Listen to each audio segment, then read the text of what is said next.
जय हिंद साथियों, अगर आप क्लास 12 केमिस्ट्री का एग्जाम इसी साल देने वाले हैं और केमिस्ट्री को लेकर के बहुत ज़्यादा परेशान हो रहे हैं कि क्या पढ़ें कैसे पढ़ें, कुछ समझ में नहीं आ रहा है, तो डोंट वरी बच्चों, आज के बाद आपको परेशान होने की कोई भी ज़रूरत नहीं है। क्योंकि आपको पता होगा, जो भी बच्चे मेरी इस वीडियो को और हर वीडियो को पहले से देखते आ रहे हैं उनको ये पता होगा कि हमारे चैनल पर केवल आप लोग को उसी चीज़ की स्टडी कराई जा रही है जो केवल 2 से 3 सालों में रिपीटेड है और इस बार आने के चांसेस हैं। ठीक है, तो आप इस वीडियो को ध्यान से देखिएगा क्योंकि जितना भी थ्योरेटिकल पार्ट है हम आप लोग को बताने की कोशिश करेंगे। और ये जो क्वेश्चन आज आप पढ़ोगे ये कोई नॉर्मल क्वेश्चन नहीं है, ये सभी 2023 और 2024 में रिपीटेड क्वेश्चन है। तो भाई इसको बहुत ही ध्यान से देख लीजिएगा। तो चलिए आज की इस वीडियो को स्टार्ट करते हैं और आप लोग को बताते हैं कि कैसे आप लोग को एग्जामिनर के सामने अपने क्वेश्चन को रिप्रेजेंट करना है ताकि आपको नंबर 1 भी ना काट पाए एग्जामिनर। तो पहला क्वेश्चन है मेरा कि प्रोटीन क्या है, इसके उपयोग बताइए। प्रोटीन क्या है, तो देखो नॉर्मल भाषा में आपको क्या करना है। मान लीजिए आपको नहीं आ रहा है इसका आंसर, आपने याद करा लेकिन आपको एग्जाम में याद नहीं आ रहा है कि भाई प्रोटीन क्या है, हमने इसका क्या पढ़ा था। तो नॉर्मल सी चीज़ है भाई, प्रोटीन क्या है सबको पता होता है। प्रोटीन से हमें ताकत मिलती है। प्रोटीन हमें कहाँ से मिलता है, जो नॉन वेजिटेरियन है वो लोग जो नॉनवेज खाते हैं, और जो वेजिटेरियन है उनको भैया जो वेजिटेबल्स होती हैं, फल होते हैं ना, फ्रूट्स होते हैं, यहाँ से हम लोग को प्रोटीन मिलता है। तो इसी चीज़ को आपको बना के लिखना है। कैसे बना के लिखना है, देखो प्रोटीन उच्च अणु भार वाले नाइट्रोजन युक्त जटिल कार्बनिक यौगिक होते हैं। ठीक है, उच्च अणु भार वाले यानी कि जो इनका अणु भार होता है, एटॉमिक वेट होता है, वो बहुत ज़्यादा हाई होता है, जो वनस्पति तथा जंतु दोनों में प्रचुर मात्रा में पाए जाते हैं। ठीक है, जैसे कि अभी हमने बोला था वनस्पति मीन्स आप लोग के फ्रूट्स हो गए और वेजिटेबल्स हो गई, और जंतु तो आपको पता ही होगा। इन दोनों में प्रचुर मात्रा में प्रोटीन पाया जाता है और जल अपघटन पर अल्फा अमीनो अम्ल भी ये प्रदान करते हैं, अगर इनका हम लोग क्या कराएं, जल अपघटन करा दें। तो ये सभी जीव जंतुओं के शरीर का प्रमुख अवयव हैं, चाहे हम लोग हों, चाहे इंसान हो, और चाहे जो जानवर होते हैं, एनिमल्स होते हैं ना, बर्ड्स होती हैं, या फिर जो वेजिटेबल्स होती हैं, उन सभी में ये वही प्रोटीन जो है वो प्रमुख रूप से पाया जाता है। जंतु शरीर का लगभग 19% भाग प्रोटीन का बना होता है, यानी कि जो हम लोग का जो जंतु होते हैं, जो कीट होते हैं, छोटे छोटे है ना जानवर होते हैं, इनमें लगभग 19% तक जो है वो प्रोटीन पाया जाता है। इसके उपयोग देख लीजिए, क्योंकि यहाँ पर बोला है ना इसके उपयोग भी बताइए, तो इसके उपयोग क्या होंगे। तो पहला उपयोग होगा इसका, हम लोग किस रूप में इसका उपयोग कर सकते हैं। पहला होता है आहार के रूप में हम लोग इसका यूज़ करते हैं। हार्मोन्स हमारे शरीर में इसी से डेवलप होते हैं। एंजाइम यानी कि जिससे कि हमारा खाना जो है वो डाइजेस्ट होता है यानी पचता है, और भी कई सारी चीज़ों में हमारे ये काम आता है। और औषधियों में यानी कि कुछ महंगी महंगी दवाएं होती हैं, जैसे कैंसर का रोग हो गया है ना, या फिर किसी को कोई गंभीर बीमारी, हार्ट पेशेंट है, तो उसको वहाँ पर प्रोटीन वाली चीज़ें दी जाती हैं ताकि वो जो सेल्स होती हैं वो उनकी मजबूत हो पाएँ। तो ये होता है हमारे प्रोटीन का कार्य और इसके उपयोग। आई होप आप लोगों ने समझने की कोशिश करी होगी, और इसका स्क्रीनशॉट वगैरह आप लोग साथ में भैया लेते चलिए, क्योंकि लिखने का समय अब नहीं है, क्योंकि समय ज़्यादा नहीं बचा हुआ है। जो जो दिन आपके कटते जा रहे हैं, एक एक दिन कट रहा है, एक एक घड़ी की सुई जो आगे बढ़ रही है वो आपको अपने बोर्ड एग्जाम की तरफ लेकर जा रही है। वो दिन भी बहुत जल्द आ जाएगा जब आपके सामने एग्जाम का पेपर रखा होगा और आप एग्जाम सीट पर बैठे होगे, आप होगे, आपका पेन होगा और आपके सामने पेपर होगा। तो बस वो दिन ज़्यादा दूर नहीं है, ये सोच के आपको अब रेगुलर पढ़ाई करनी है। नेक्स्ट भैया क्वेश्चन है हमारा, मॉलिस परीक्षण क्या होता है। तो देखो मॉलिस परीक्षण यानी ये जो मॉलिस टेस्टिंग होती है, ये एक स्पेशल फंक्शन है जो कि केवल इसके थ्रू हम लोग कार्बोहाइड्रेट का परीक्षण कर सकते हैं। कार्बोहाइड्रेट क्या होता है, जैसे कि आप लोग सुनते होंगे फॉर्मी चीज़। फॉर्मी मीन्स जैसे आप लोग बाजार में सब्जी लेने जाते होगे तो देखते होगे कि कुछ चीज़ें समय से पहले आ गई हों और पकी भी खूब बढ़िया है ना। मैंगो शेक तो सभी लोगों ने पिया होगा, बाहर देखते होगे ना मैंगो शेक वाले के पास आम कैसा होता है, येलो कलर का होता है। क्या तो आपको लगता है देख करके कि पेड़ में ऐसा ही आम लगता होगा? नहीं लगता होगा। अगर आप गांव साइड से हो तो आपको पता होगा कि है ना, आम वैसा नहीं होता है। वो लोग क्या करते हैं, कार्बोहाइड्रेट के थ्रू उसको इंजेक्शन लगा के उसको फुलाते हैं। तो इसकी पहचान करने का एक तरीका होता है मॉलिस परीक्षण। तो ये क्या करता है, ये कार्बोहाइड्रेट के परीक्षण की एक विधि होती है। एक परख नली में ग्लूकोज का जलीय विलयन लेकर उसमें 2 ml अल्फा नेप्थॉल, ठीक है ध्यान से देखना, अल्फा नेप्थॉल का अल्कोहलिक विलयन मिलाकर उसमें कुछ बूंद सांद्र H2SO4 की डालते हैं, तो दो द्रवों के बीच बैंगनी रंग का वलय बनता है। किस कलर का वलय बनता है, बैंगनी रंग का। यानी कि अगर किसी चीज़ में आपको कार्बोहाइड्रेट का परीक्षण करना है तो आपको एक परख नली लेनी है, कि यानी कि एक टेस्ट ट्यूब लेना है, उसमें ग्लूकोज का जलीय विलयन आपको भर लेना है। यानी ग्लूकोज डाल के थोड़ा सा पानी मिला दीजिए और उसके ऊपर से आप लोग 2 ml अल्फा नेप्थॉल, ये एक तरह का एल्कोहलिक विलयन होता है जिसका हम लोग यूज़ केवल परीक्षण के लिए ही करते हैं। मिलाकर उसमें आप उसको थोड़ा सा हिलाएंगे और ऊपर से शांत H2SO4 की 2 बूंद आप डालोगे तो आपको दिखाई देगा कि जो आपने H2SO4 डाला है, यानी जो ऊपर से आपने ग्लूकोज का विलयन डाला और ये जो आपने कार्बोहाइड्रेट लिया था, है ना, ये कार्बोहाइड्रेट आप ऊपर से डालोगे तो इन दोनों के बीच में एक बैंगनी रंग का बल है, यानी कि एक सर्किल टाइप का बन जाएगा। रिंग लाइट देखिए आप लोगों ने व्हाइट कलर की जो होती है, उस तरह का एक वलय बन जाएगा गोल दोनों के बीच में, यानी कि एक बॉर्डर खिंच जाएगा बैंगनी रंग का, जिससे कि आपको पता चल जाएगा कि ये जो चीज़ है इसमें कार्बोहाइड्रेट मिला हुआ है। तो इस तरह से हम लोग मॉलिस परीक्षण के टेस्टिंग करते हैं। इसी तरह से एक और होता है ल्यूकोस अभिकर्मक, जिसको हम अपनी पिछली कई वीडियो में हमने बताया है, आपको वहाँ हम बता चुके हैं। जिन लोगों ने नहीं देखा है तो केमिस्ट्री का 1 शॉट ऑलरेडी अपलोडेड है, आप लोग चाहो तो वहाँ जाके देख सकते हो। बस आपको प्लेलिस्ट चेक करनी है मेरे इस चैनल की, क्योंकि मैंने अपनी सारी चीज़ें, सारे नोट्स और सारी जो भी वीडियोज़ हैं इंपॉर्टेंट, उन सबका एक अलग से प्लेलिस्ट बना रखा है, ताकि आप लोग को ज़्यादा परेशानी ना हो उसको ढूंढने में।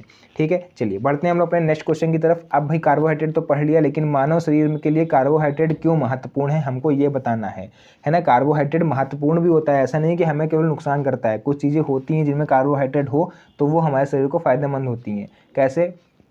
कार्बोहाइड्रेट पौधों तथा जंतुओं दोनों के लिए आवश्यक है, ये भोजन के मुख्य घटक हैं। कार्बोहाइड्रेट इस समय क्या है, जो भाई अगर एक चीज़ और, एक पहलू ये भी है कि अगर कार्बोहाइड्रेट नहीं होगा और उसको हम पौधों और जंतुओं को नहीं देंगे तो हमारा पेट नहीं भर पाएगा, क्योंकि जनसंख्या तेज़ी से बढ़ रही है। अगर हम लोग प्राकृतिक के भरोसे रहेंगे तो भाई कुछ नहीं हो पाएगा और आधे से ज़्यादा भूखे मर जाएंगे। तो कार्बोहाइड्रेट कुछ चीज़ को समय से पहले पका करके उसको डबल करने का एक प्रोसेस होता है ना, एक इस तरह से। यानी कोई भी चीज़ है अगर बाज़ार में कम है तो हम कार्बोहाइड्रेट के थ्रू उसको जल्दी से बढ़ा सकते हैं। जैसे कि टमाटर का पेड़ हो गया है ना, टमाटर के पेड़ को लगने में लगभग 2.5 से 3 महीने का समय लगता है जब उसमें फल आते हैं, यानी कि टमाटर आते हैं। लेकिन अगर आप उसमें कार्बोहाइड्रेट लगा दोगे तो वो बहुत जल्दी आ जाता है, लेकिन उसका टमाटर अलग से दिखता है ना। मार्केट आप लोग जाते होगे, देखते होगे, एक छोटा होता होगा टमाटर, एक बड़ा टमाटर होता होगा, तो वो कार्बोहाइड्रेट के थ्रू पकाया जाता है। नेक्स्ट है मोनोसेकेराइड शरीर की उपापचयी क्रियाओं में महत्वपूर्ण भूमिका निभाते हैं। ये मोनोसेकेराइड क्या है? मोनोसेकेराइड और पॉलीसेकेराइड, ये एक तरह से शर्करा होती है, ये शरीर की उपापचयी क्रियाओं में महत्वपूर्ण भूमिका निभाते हैं। यानी ये जो मोनोसेकेराइड होता है, अगर ये एक तरह का कार्बोहाइड्रेट होता है, अगर ये कार्बोहाइड्रेट हमारे शरीर के अंदर होगा तो हमारे शरीर में जो पाचन क्रिया है भाई वो बहुत ही ज़्यादा स्ट्रॉन्ग हो जाएगी, है ना। तो चलिए इस तरह से ये हमने 3 क्वेश्चन अभी पढ़ लिए, अभी और क्वेश्चन बाकी हैं। वीडियो को फुल एंड तक देख के जाइएगा और स्क्रीनशॉट भैया जरूर ले लेना। अगर स्क्रीनशॉट नहीं ले पाओगे यार तो आप लोग मेरे टेलीग्राम चैनल ज्वाइन कर लो, वहाँ पर आपको हम इसका PDF भी दे देंगे। नेक्स्ट है हमारा लिपिड क्या है, इनके मुख्य कार्य क्या होते हैं, है ना। यानी लिपिड क्या है, देखो ऐसे कुछ क्वेश्चन ऐसे हैं जो हो सकता है आप लोग पहली बार सुन रहे हो, है ना, क्योंकि विद्या और ये अवतार अगर आप लोग पढ़ रहे हो तो इसमें ऐसे इंपॉर्टेंट क्वेश्चन वो लोग स्किप कर देते हैं। 2024 में आया हुआ क्वेश्चन है लिपिड क्या है, तो वे वसा और तेल जो जंतुओं एवं वनस्पतियों से प्राप्त होते हैं, है ना। ऐसे तेल हो या फिर वसा हो, हमें जो जंतुओं या फिर वनस्पतियों से प्राप्त होता है। वसा हमें किससे प्राप्त होती है? जंतुओं से। ये भी एक तरह से तेल का ही पार्ट होता है, जैसे कि आपको पता होगा कि मछली का एक तेल आता है ना, जो कि जिनके लकवा मार जाता है उनके वो तेल लगाया जाता है, ऐसे डॉक्टर बोलते हैं।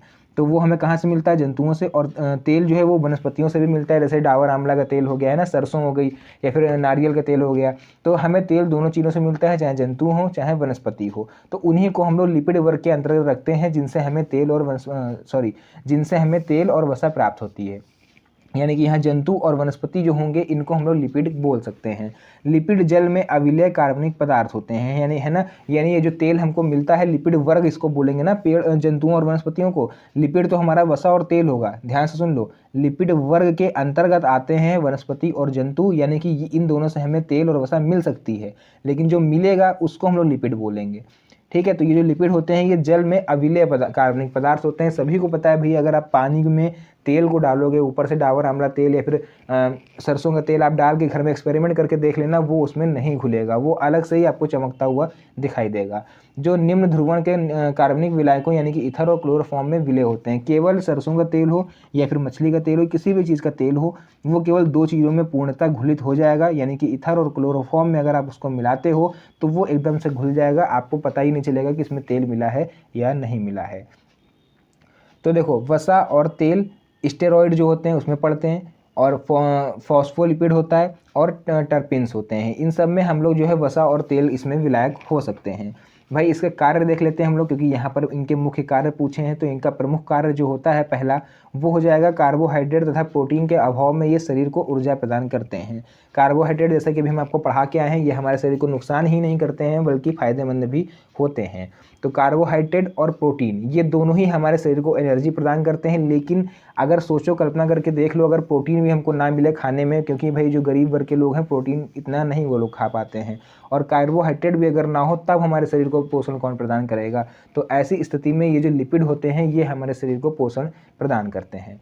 नेक्स्ट है हमारे शरीर के तापमान को ये नियंत्रित करते हैं, यानी कि ज़्यादा बुखार हो अगर आपको, है ना, तो नियंत्रित कर लेंगे हमारे शरीर को।